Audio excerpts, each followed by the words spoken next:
everyone, Julia here from The Art of Creating, and today I'm on Crafty Maven Getaway channel for Scraplift Saturday. This is the inspiration piece and this is the layout I have scraplifted. It is by Terhi, who is on Hip Kit Club design team, and her style is very much about paper layering. Lots of small pieces, lots of layers. So I really liked that particular layout as I could use my smaller pieces and my 6x6 paper pads for that one. And because it had small squares laid out around the photo as well as just the layers behind the photo. So I have cut my photo back to approximately a square. I don't think it's exactly a square, but it is pretty close, and I've just backed it with some papers. The blue paper has a torn edge to it at the top just to add a bit of interest, and I'm using a couple of frames from an old Studio Calico kit as layers behind the photo as well. The one on the right hand side you can see is a scrap piece that I had left over from another project, and the colors matched for this layout and I just decided to use it.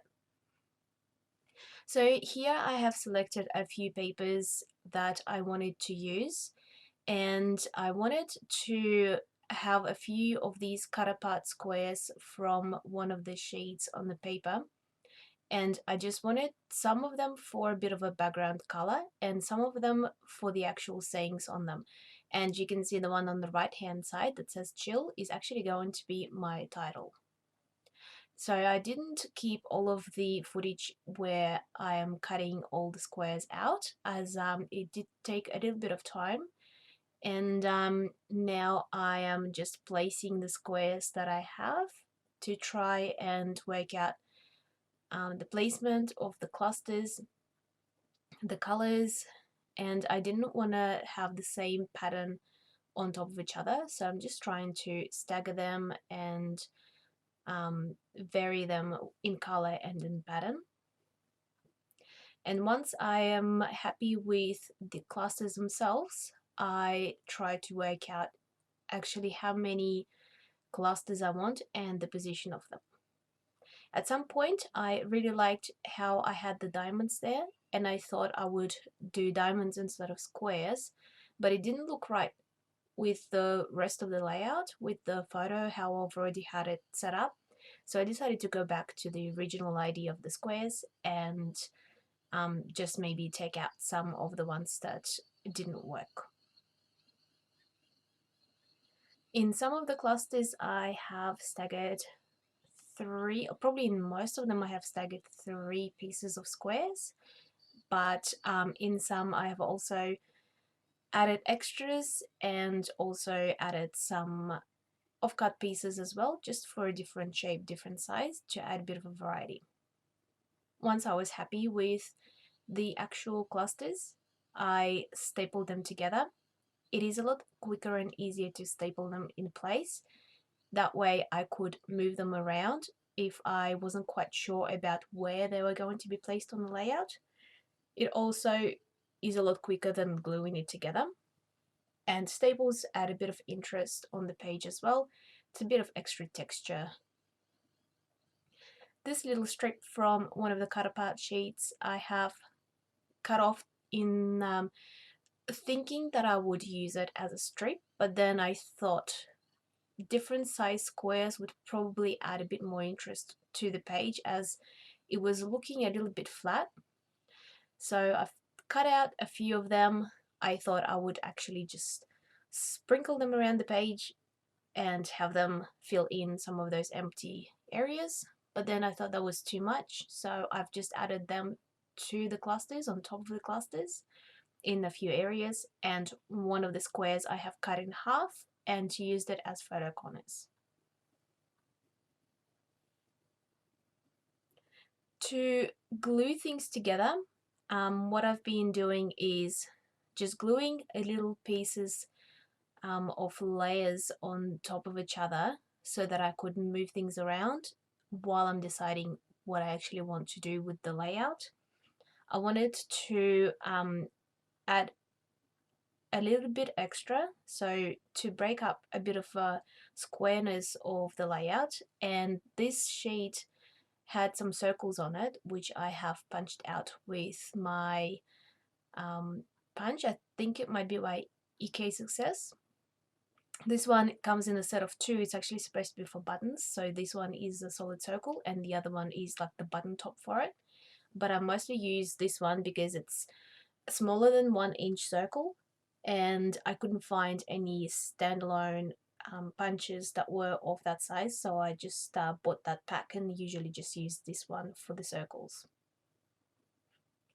To give the photo a bit of dimension and make sure that it doesn't sink into the empty spaces of the frames, I have put black foam squares into the lower areas just to make sure that the photo was the same height as the frame, and it didn't sink in when the layout was completed.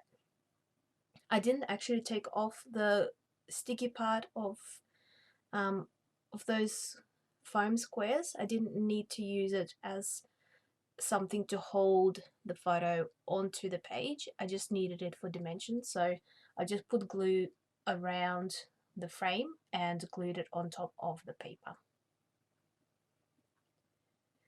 Now that I've got my pieces together, I can move them around so I can decide where I want things placed and what else I want to do with the page.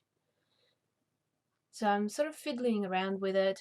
It's looking a little bit boring, and the inspiration piece or the layout that I scrap lifted, it had some splatters on the page as well. So I've picked out 3 colors that matched the colors in this collection, and I'm going to do some splatters around the areas where the squares are going to be. So one of the tips I could give you with the misting or splattering, basically using different colored mists that if they mix together, potentially could create mud. What you can do is you can dry your inks or mists in between layers so that they don't mix together while they're wet and create a different color. In some cases it probably doesn't matter. I didn't worry about it in this case because if my colors mixed together they wouldn't be too muddy or give me colors that I didn't want, so I didn't worry about it. But if I had some colors that I wanted to stay exactly as they were, I would dry different mists in between the layers. So once I've dried this with my heat tool, I am starting to place my squares where I think I want them, and it takes me a little while to decide on the placement, as I couldn't really remember how I had them originally, and of course I didn't take a photo because I actually record with my phone, and I just thought I would try and remember it and then put all the squares back where either where they were or decide on another placement that I also liked. I have cut out a little camera from one of the pattern papers. It had a print of a whole lot of cameras on there, and I'm just going to use it as a little embellishments in the small cluster. So I've decided to do a small cluster with the smaller squares just to add a bit of a variety to the page.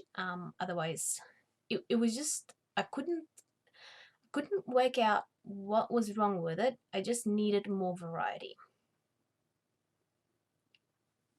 Just adding a few things here and there. Unfortunately I didn't wait until mist fully dried, so I got a few smudges on there, and of course how I could cover them up, I thought I will place some circles and things on top of them. So that's how circles came about, to add a bit of variety and break up all the squares, as well as cover up a few of the smudges that I had from the mists and add a bit of color. So I think that makes a bit of a difference. And just trying to place them in the areas where they needed a bit of color. So for example, I've got a bit of a triangle happening there with yellow colors around the photos to draw the eye to the photo. The same with blues and oranges and reds. So you can see I've placed that brad there to create a triangle between the oranges from the squares and orange in the brad. So for this particular brad, I have cut off the little prongs because I had to glue it dimensional onto the page and that wasn't going to work. So you can do that with your brads if you're not sure how to use them, or if you don't like putting holes in the paper and then using them as a brad, you can just cut off those little prongs and use it as a button pretty much. So this one I did use the prongs, so I've cut a hole in the paper or poked a hole in the paper and I've just put a brad on there to still work in individual triangles. So you can now see I'm adding a third brad to move your eye around the photo. Now I thought I needed some more circles, and I've got these semi-transparent sequins. I think they are also from an older Studio Calico kit, or it could have been one of the ones that, like the packs that I bought from them before as well. I'm not quite sure. And normally with the sequins, I attach them using glue dots. It is probably the easiest and quickest way to attach them. Then I've added a border with my black marker and just drawing a few doodles. I'm not sure, I just felt like it. Just wanted to put some squiggly lines there, especially in the places where I've messed up the page a little bit with the smudges of the ink. And because I've put those little squiggles everywhere, I thought they looked a lot like thread, so I decided to add some thread to it as well. So that pretty much completes the page. I'm going to play some music for the rest of it. I hope you enjoyed it, and don't forget to check out other videos for Crafty Maven Getaway channel. And subscribe to Crafty Maven Getaway if you're not a subscriber already. And also all my links will be in the description box below. Thanks for watching. Bye.